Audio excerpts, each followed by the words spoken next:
After our days in London, we board the train for Newcastle. The train journey didn't excite everyone. For some of our group, Newcastle was the final stop, while others transferred and traveled on to Morpeth. Some of us had happy reunions with friends. Of the 14 ambassadors, 9 stayed with hosts, who had previously stayed with them or who they had known before. But for some, the relationships were new ones. Les, Newcastle's exchange director, welcomed us at dinner the first evening. It was a wonderful dinner that featured Yorkshire pudding. Tom celebrated his birthday with a whoopie pie. The next morning we toured Beamish, a living history museum. The day was cold, windy, and rainy. We traveled by trolleys to the 4 main areas of the museum and tried to stay warm and dry. One area of the museum was the home farm. Another was the mining village, Bill waits by the school. A visiting class is dressed in costume for a school day. Here they have their lessons. Oops, sorry Keith. A mine is part of the village. Another trolley took us to the town, where shops, businesses, and homes line the streets. At the candy shop, they were making hard candies.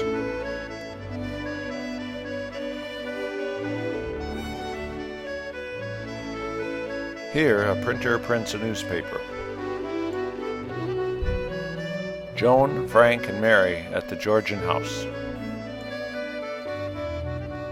The evening was time to get warm and relax. The next day was sunny as we drove to Hadrian's Wall. Much of the area is pastoral, with many sheep.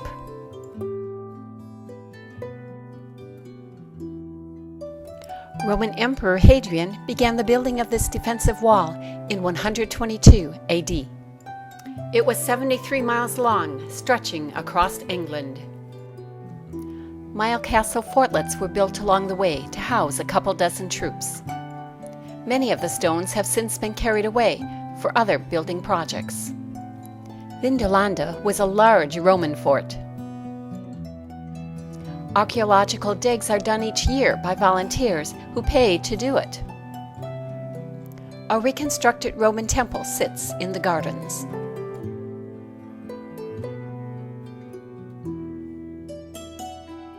Langley Castle was the site of an afternoon cream tea. Patrons in the garden are served a full tea. That's tea with all the trimmings.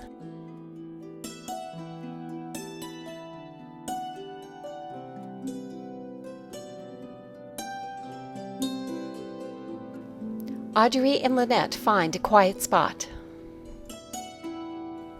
while Tom has other things on his mind.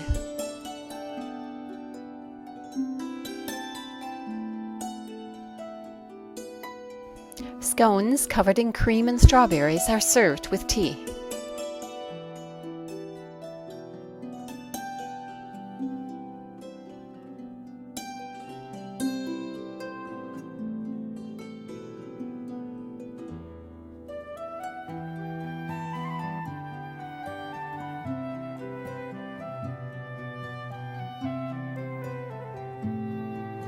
Tom tries to make friends with the resident peacock. Forget the tea. Bill serves up a real beverage. English ales are great. Most of the ambassadors went to Holy Island.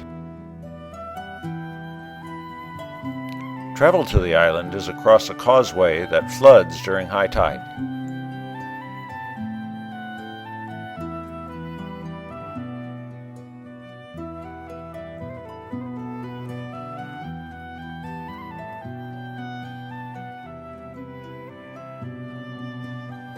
The island has a castle. and lots of sheep.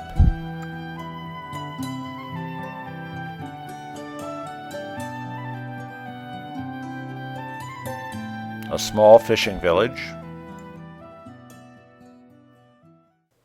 and a monastery that was founded in AD 635. It became the base of evangelizing in the north of England. St. Cuthbert, Northumberland's patron saint, was a monk and lantern abbot of the monastery. In 793, there was a Viking raid on Lindisfarne, the start of the Viking Age. St. Cuthbert's coffin was carried by monks for 7 years to various places in Northumberland and Scotland to protect it from invaders. The Lindisfarne Garden is beautiful and relaxing. There are many lovely yellow fields of rapeseed.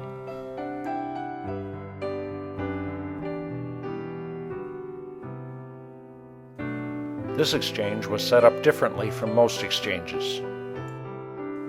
Many of the activities were just suggested. It was up to the host to decide which ones they would go to. Different ambassadors saw many different sights. There are castles, stately homes, and scenic vistas in every direction.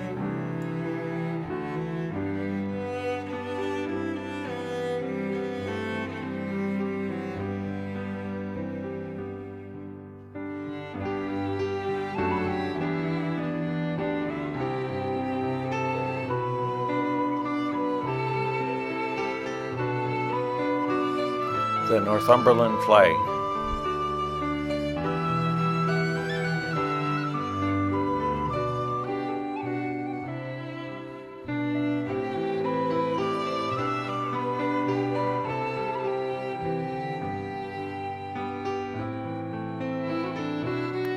Alnwick Castle was built after the Norman Conquest and is the home of the Duke of Northumberland. It provided the exterior and interior of Hogwarts in the Harry Potter films. The city gate into Alnwick.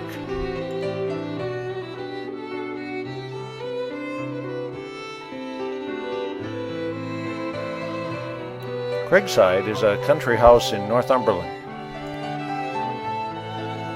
It was the first house in the world to be lit using hydroelectric power. Lamps were made out of vases. Men had the opportunity for a Turkish bath. Ladies wouldn't think of getting that sweaty. It took 18 months to construct this room for a royal visit.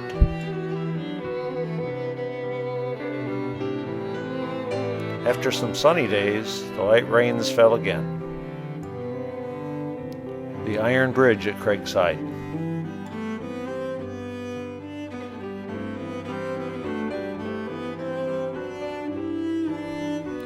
Fog hangs over the moor on our shortcut to Chillington Castle.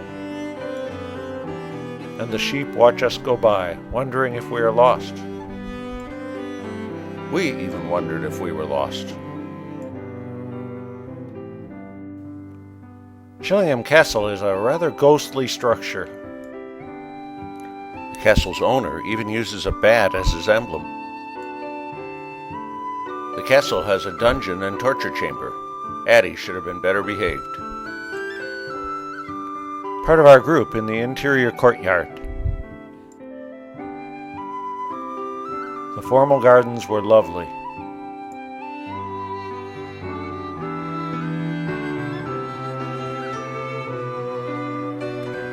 The castle contained many unusual items, such as Marie Antoinette's bathtub in the lounge area. In the afternoon, everyone met for a full tea and a British cooking lesson by the ladies of genteel persuasion. A full tea is a full meal with sandwiches, scones, and sweets. No one goes away hungry.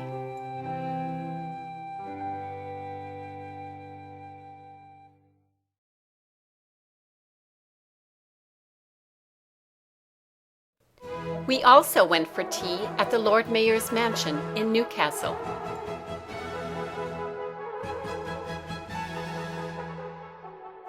Here we posed for a group photo, tall ones in the front. That didn't work too well, so we tried the traditional photo pose. The Lord Mayor, the woman in the pink jacket, formally received our group. Dale presented the Lord Mayor with a Dubuque blanket and greetings from Mayor Buell. Mary Stoll presented her with a wooden map of Iowa from the Cedar Rapids Club.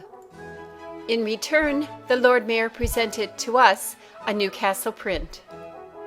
The Lord Mayor and her husband then went around and visited with each table of ambassadors.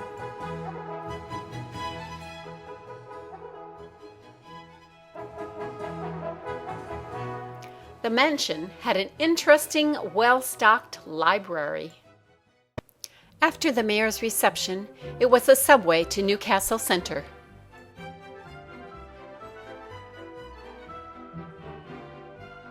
Muriel led us on a walking tour of Newcastle, starting at the World War I monument, The Response, depicting soldiers going off to war.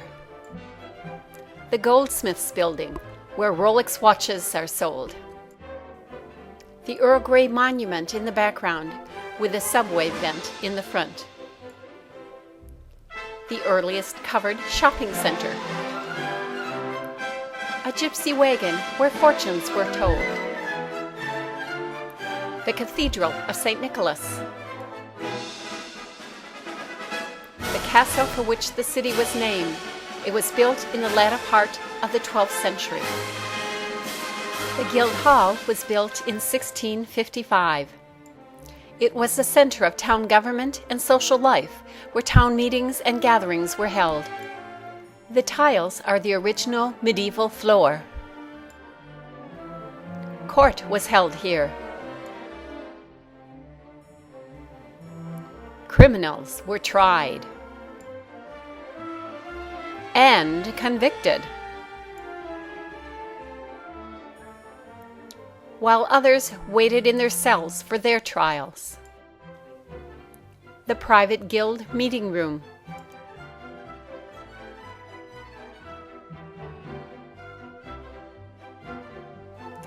Kittiwake gulls are protected. Their nests line many buildings. The Sage is a center for musical education and performances. The interior of the Sage. A concert practice session.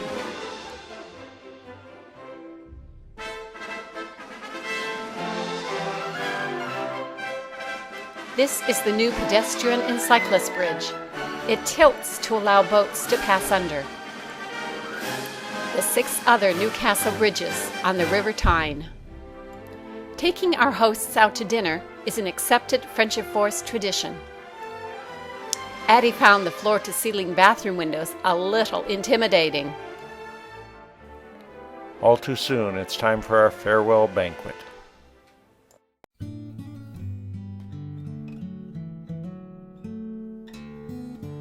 The meal was salads, potatoes, carved meats, and sweets. Audrey drinks some Newcastle brown ale. Gail also tips some. Perhaps one too many, as she does a pole dance. We had some terrific hosts.